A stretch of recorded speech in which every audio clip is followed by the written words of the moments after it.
بسم اللہ الرحمن الرحیم۔ ایک بھائی نے پوچھا ہے کہ مفتی صاحب آج کل چوری کے موقع پر کتوں کے ذریعے سے چور پکڑا جاتا ہے، تو کیا کتوں کے ذریعے سے چور پکڑنا شریعت کی نظر میں جائز ہے یا نہیں؟ تو میرے بھائی اس کے جواب کو غور سے سمجھیں کہ دیکھیں، شریعت نے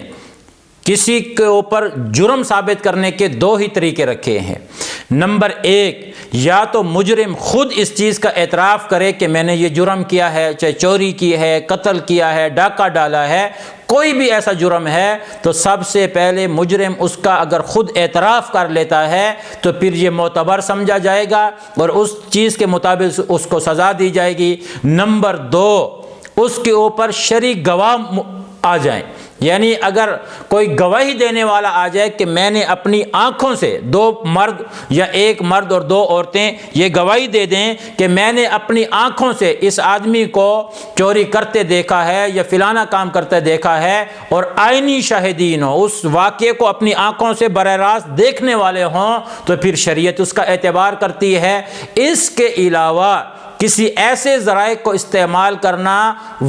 کہ وہ مجرم ہے، یہ بہتر نہیں ہے، یہ مناسب نہیں ہے۔ تو آج کل یہ جو کھوجی کتوں کے ذریعے سے ان کو چلایا جاتا ہے اور مختلف گھروں کے اندر پہنچا کے، اور وہ کتے کسی چارپائی پہ بیٹھ جاتے ہیں اور پھر حتمی طور پہ یہ فیصلہ کر دیا جاتا ہے کہ اس چارپائی پہ سونے والا یہی قاتل ہے، یہی چور ہے۔ شریعت کی نظر میں اس کی کوئی گنجائش نہیں ہے۔ کھوجی کتوں کو کسی معاملے میں، کرائم میں بطور معاونت تو استعمال کرنے کی گنجائش نکل سکتی ہے، لیکن ان کتوں کی وجہ سے کسی کو چور قرار دینا، اس کو مجرم قرار دینا،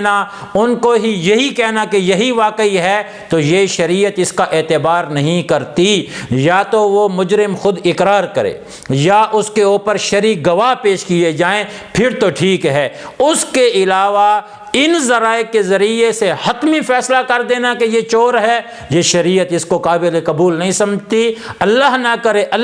کرے اگر ایسا نہ ہو، خاندان اس سے اجڑ جاتے ہیں اور انہی چیزوں کی وجہ سے قتلوں تک نوبت آ جاتی ہے، پریشانیاں بڑھ جاتی ہیں۔ تو اس لیے شریعت نے ہر اس کام کا سدباب کیا ہے جس کے ذریعے سے اگلی نسلوں کو نقصان ہو۔ تو کتے کے ذریعے سے چور پکڑنا شریعت کی نظر کے اندر اس کی اہمیت نہیں ہے، ضروری نہیں ہے، لیکن میں نے جو آپ کو دو حل بتا دیے ہیں کہ مجرم خود اقرار کرے یا اس پر شرعی گواہ اس پہ موجود ہوں، پھر اس کا فیصلہ ہو سکتا ہے۔ اللہ تعالی ہر معاملے کے اندر شریعت سے رہنمائی لینے کی توفیق عطا فرمائے۔